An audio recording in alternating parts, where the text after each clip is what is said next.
Tips from Trestle is brought to you by the Belter Companies, Navigator Group Purchasing, eMenu Choice Point of Sale, and Clark Food Service and Equipment.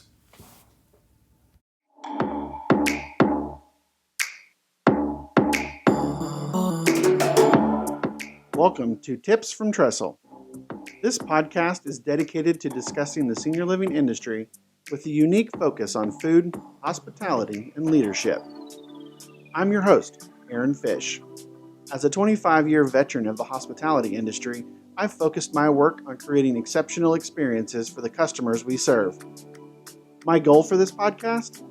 Educate, inform, and inspire leaders in senior living to bring food and hospitality to the front of mind in our industry.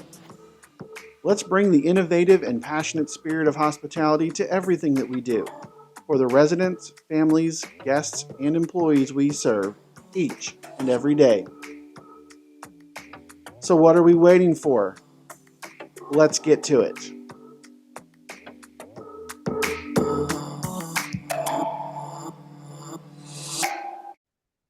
Today on Tips from Trestle, I'm joined by Cheryl Slavinsky.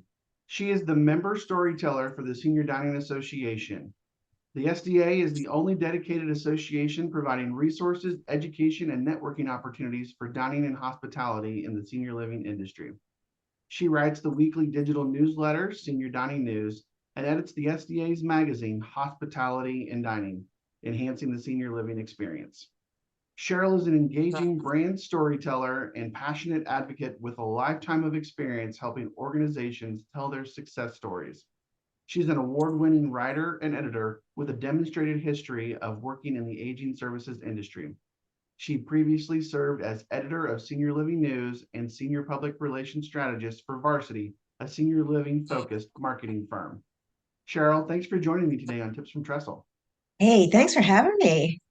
I'm so glad we were able to connect. And I wanted to talk to you because I am fascinated, and I've constantly talked to different people about this concept of storytelling. And I'm like, this is what you do, and you do it really Yeah. well. But first, I want you to kind of tell us, how did you get into the senior living space? What was your start? Boy, it's a long, long time ago, longer than I care to admit, but through advertising and PR firms, actually, way back in I think it was the early 90s, I helped open one of the first, what they were calling at that time, state-of-the-art Alzheimer's centers in Carlisle, Pennsylvania. And then throughout my history in ad and PR firms, we had clients. So I was in and out, but then for the last decade, it's been pretty much focused with my work with Varsity in Harrisburg, Pennsylvania, and then Senior Living News, and now here I am with Senior Dining. And so Yeah. I'm thrilled to still be in the space for so long. Yeah, no, and I mean, we met before, when I was, you were working with Senior Housing News and doing that work, and it was always great to read the stories you were telling, because I always thought you had a unique angle about it, and so I'm. Let's just start at the very beginning, right? So, Yeah. what makes a great story? Well, I think I'm always one for authenticity, but I think, find something that engages people. I mean, I've been so fortunate to be able to tell so many stories in my lifetime. I mean, writing for a community college magazine, doing internal communications for people, just telling people stories and finding out what makes them tick, what makes people proud. I mean, I said to somebody recently, I like to write stories that that you're going to be proud of, but I'm proud of. And I like to tell those stories, but engaging and you want to get people's interest, and sometimes you want to be a call to action.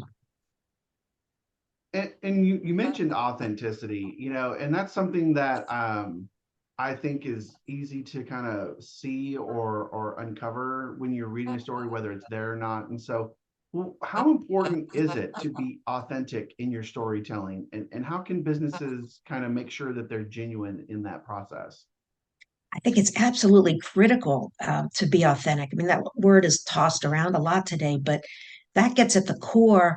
if a business is talking about who they are, they really should be able to talk about themselves authentically. You want to tell the truth. I mean, public relations is really based in truth. A lot of people don't believe that, but we're not really spin doctors. We really, Right. we're really, we're really getting at the heart of matters. And when people are authentic, and you know it when you speak to somebody. If I interview somebody, their heart is in it. If I'm asking the right questions, hopefully, but I Yeah. know enough about them, and and it just comes through. And I hope that that's what I try to relay then in my writing. When you start to kind of dig into the story and learn more about what they're trying to tell, do you feel like you want the subject of the story to drive the conversation, or do you start to like listen and direct it where you think maybe readers or listeners want to go? I'd say that's a really good question. I'd say that it goes both ways sometimes. I always have questions, and a lot of times people want questions ahead of time. I did a lot of work in the corporate world with Rite Aid and Hershey Entertainment Resort, and through a lot of agencies. And a lot of times they want their client wants to know the questions ahead of time. Right. But sometimes, and I did this recently, because of the topic, and it really depends on the topic, I said, you know what, I'm just going to let you talk. I can ask you questions, but I would just love to hear your story. And sometimes when you do that, you just get an entirely different take on it. I mean, I got a story that I thought there's no way I could have asked the questions that it would have tumbled out of her the way it did. And that's magic. That's when the magic happens. Yeah, it's interesting, right? Because, I have this podcast, and that's part of, that where do you take the conversation? And sometimes I struggle with, do I just want it to be question and answer, but do I want to have a conversation? And I think, and what you're speaking to sounds exactly like this, which is the more like conversational, the more like back and forth you get with it, the more you really get that authenticity to kind of come through um, with that. And so, um, do you find that when a company is trying to maybe avoid something negative, is that when authenticity kind of maybe goes out the window? You said like the spin doctor effect, but how did that play into that? Right? Should a company try and avoid talking about their negatives, or do they use that as examples on how they're becoming better or how what they do Well, can improve? that's often done. And in my past, in the agency world, I worked with pretty many mergers where we as the communications team in an agency had to train CEOs and to go in front of the media and tell them this is what they're going to do to you. They're going to you wring your hands or you swallow hard or whatever. Camera's going to zoom in on that on the news. We can guarantee you. But um, and a lot of companies, I think good companies right now, I can't think of it right off the top of my head, but are using some of their mistakes to come out and say, you know what, we made a mistake, and this is what we're going to do about it. I mean, crisis communications, that background at Rite Aid, you pretty much have to say, we're sorry, this is what we did, but this is what we're going to do about it. Now, Yeah, I'm not sure that tumbles out in the corporate world as a story, right. although today probably in different means it probably does. I think one of the problems today is everything's been gets into snippets. Yes. It's Facebook. It's got to be a LinkedIn thing. It's got to be short. Whatever. But you can link to things, and I think maybe that's where we link to the stories. Yeah, it's funny you say that. I was literally just going to ask you about like how storytelling has evolved, because everything we look at nowadays is, it's 30 seconds, 60 seconds, 90 seconds. And so it's you kind of have to have that hook to grab them and bring them in, but you can't tell a story. You can't really relay all the great things that are happening in your community or in your dining department or all the great things that your staff are doing in 60 seconds. And so, how does that kind of shift in how you get people's attention or how they get brought to a story? How did that impacted kind of just the storytelling business or the storytelling process from your vantage point? Today, I want to tell you about one of Tressel's senior living partners, Belter. Belter is a food service design, equipment, and supply company that has been providing expert guidance to the food and beverage industry for nearly a century. A strategic partner to the most successful food service operations in the country, Belter provides support in kitchen and bar design, equipment procurement and install, and supplies. Their team of senior living food service experts have experience across the continuum of care. From independent living to skilled nursing and CCRCs, Belter specializes in right-sizing new facilities, modernizing remodels, and providing the right food service equipment and supplies. At Belter, they are committed to creating memorable experiences for their customers and their guests. With their top-notch team and a global network of quality supplier partners, their customer-focused approach is built on a foundation of collaboration and decades of industry experience. So thank you for considering Belter for all of your food service needs. Well, I think the key there, part of it is, if you got to have some of those snippets, but then maybe try to link to something else. And, I loved what you said about the conversations. When I just had to try to, this is what I love about Zoom, actually. When I'm interviewing someone on Zoom, that allows me then to just have a conversation, to record it, have a conversation so that I don't have to be scrambling, taking notes. And then I can pull that into a transcription service, which then can dump it out onto Word for me. And then Yeah. I have the whole conversation, and then I can look at how the story is. And sometimes, I think about stories for, I might think about it's great when I get off, and then I look at it, it's like, oh, I don't know. And it sits for a couple of days, I mull it around in my head a little bit, and I'm like, okay, this is going to be a great story, but this is how I have to do it. And so that probably doesn't answer your question, but that's kind of my process. Um, Yeah. I think with I think those as when we can have those authentic conversations, even if it's with a CEO and it's a crisis or whoever's handling that, have those conversations and try to get to their feelings of it. Mhm. And then you try to have to, then that's where, maybe, someone like me comes along and massages that a little bit to put it into a message. It's a lot of that.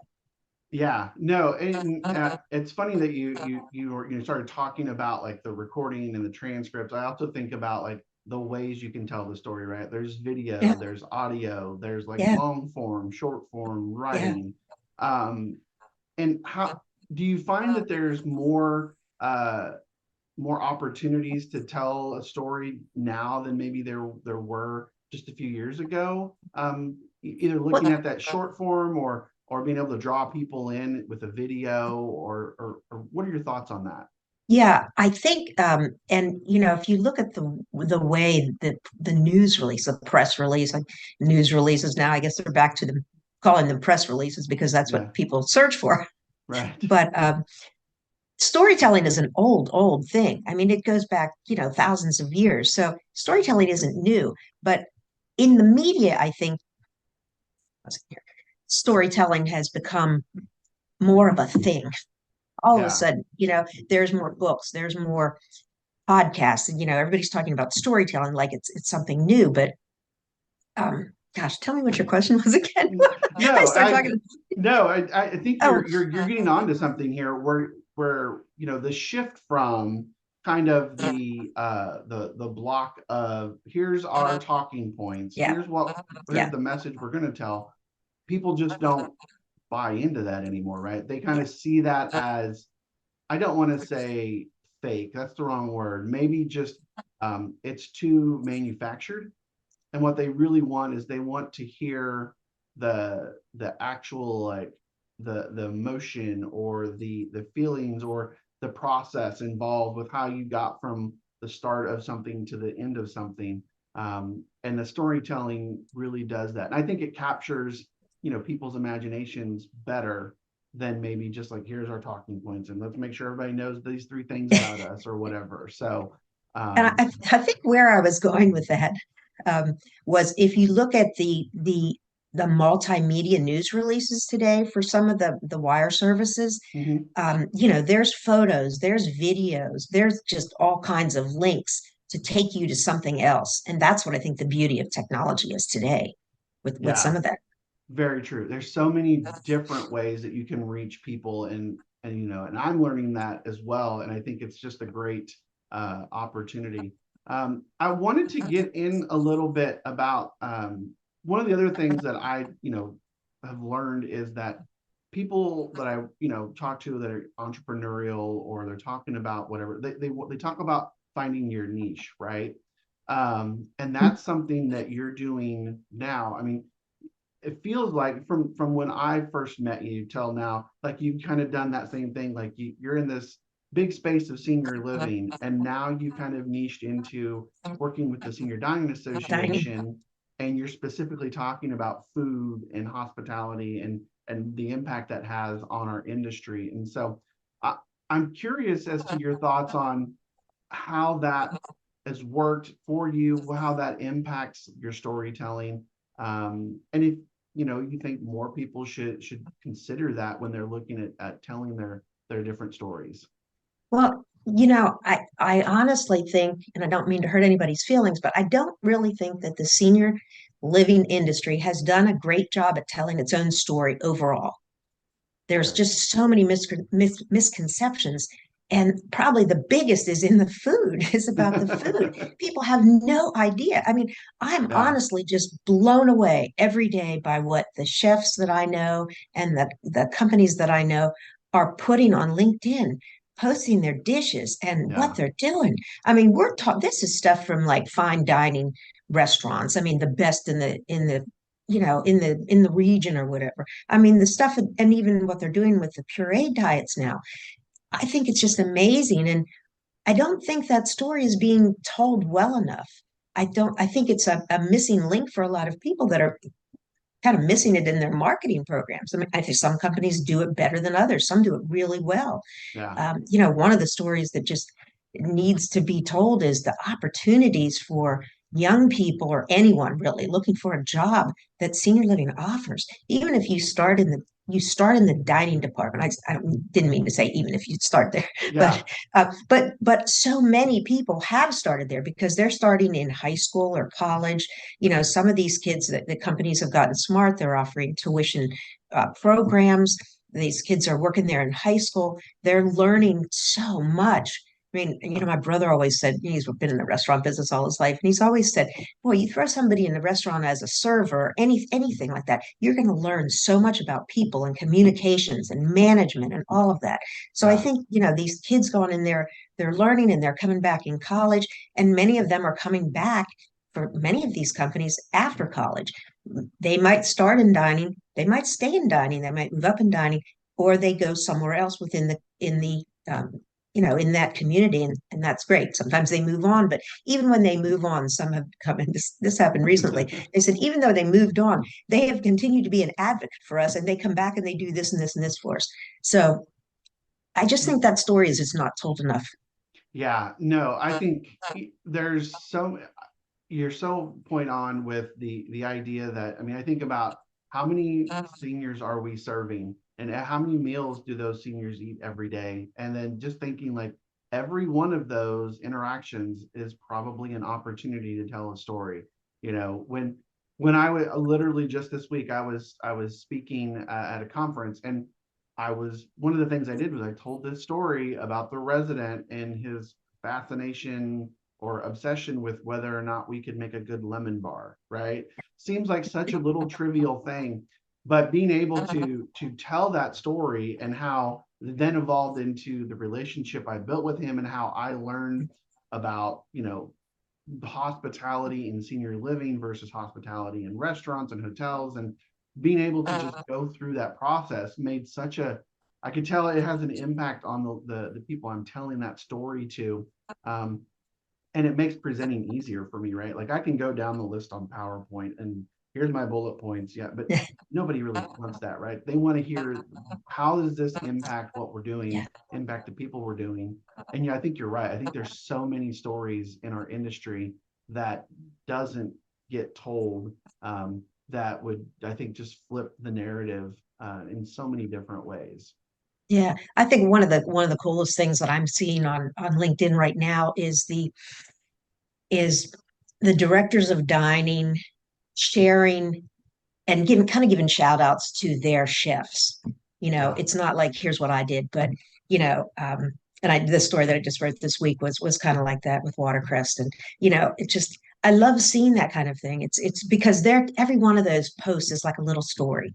It's like it was the woman that was filleting fish, and these people, these residents live to watch these things at lunchtime on their Yeah. breaks. They're bringing things that were done in the kitchen out into the dining room.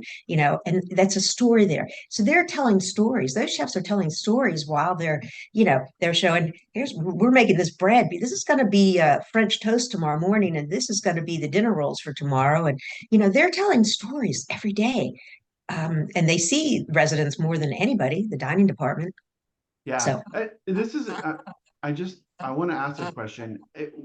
With you working now more specifically in kind of, the niche of food service and yeah. dining and senior living, do you find that we talked about authenticity earlier. Is there more authenticity when you talk to these people in food service about what they're doing than maybe if you were working with executive directors or maybe more corporate people? Navigator is the largest full-service GPO that exclusively focuses on the senior living community. And what that means is we provide products and services that help our members provide a great environment for their residents, such as like MRO, hospitality equipment, food, business products, as well as technology solutions. We actually surround our members with a level of support unmatched in the industry. I don't know about that. I think I'm so focused right now on the food end. Although I'm also interviewing CEOs and VPs of dining. And I'd say they're honestly, I'd just say they are all pretty darn authentic. I really love. I mean, I've always loved working in senior living. I just think that it's a special group of people, and when you take those that are focused on food, it's another notch that they're so genuine, and I think people in hospitality in general and in restaurants. I mean, my brother just lives to make people happy, in Yeah. the restaurant business. And that's what I think our chefs are doing. They're just living every day to make these people happy, in new ways and fresh ways and different ways. And, engagement is just such a big thing right now. Yeah, it makes I think about my experiences and working with chefs, and I think a lot of the stereotype in senior living is, well, I don't want to go and make casseroles and do institutional food. And I think the storytelling of, look, we don't want you to do that either. Like that, we want you to come over here. We want your talents. We want you to make these things, fresh ingredients, and Yeah. create and share your talents with our residents. I think it's so important, and it kind of leads me to want to ask you a little bit about how we sell ourselves to potential employees, right? Like, how can storytelling be used to engage employees or gain better traction with prospects who are thinking about working in senior living? I think the companies that are really rocking it right now are the ones that are using those stories of someone that started in dining and worked their way through the company. And I will say Erickson's is one of the ones that's they're really rocking it right now. They're Yeah, telling those stories of employees. And I think that is helping. They also have some of the best ads. They're telling their stories in their ads. yeah. I think they're pulling that in, and I believe that it's a way they're pulling people into their organizations. Yeah, it's interesting. I was the same presentation. I was talking about how you recruit people and that it's marketing and telling that story. And I literally read like two different job ads that were real job ads. And one was just kind of rattling off like, we won these many awards and we have this many locations and we have great care. Then I read the other one where you're telling the story about how you can create this experience and how we want people who do these things, Yeah. and there was an audible gasp after I read that second ad in the room, and people were just like, wow, why aren't we doing this, right? Like, why aren't we kind of setting this scene for what you can do and what the potential could be, as opposed to let's just talk about what we Yeah. are. Absolutely. I mean, I did a series of how to write better ads. I think it was a 3-part series, whatever. And in researching that and looking at the ads, I mean, I was just kind of like, gosh, and you wonder why you're not getting people. Like some of them list no Yeah. benefits whatsoever, no benefit. Apparently, are any benefits, well, there are, but they're not selling them. And then there are some that, like you say, where they're selling the magic. If Yeah. you, and one in particular was looking for people that had worked in hospitality. And if you like doing this and this, then we've got the place for you and you can make magic with meals. And I mean, it was just beautiful. Yeah, So it's amazing how much that storytelling can really have an impact, I think, on every aspect of how we reach out from within the industry. Because I think everybody inside the industry, we know what we're doing, we know yeah, all the great things that are happening, but it's getting that word out.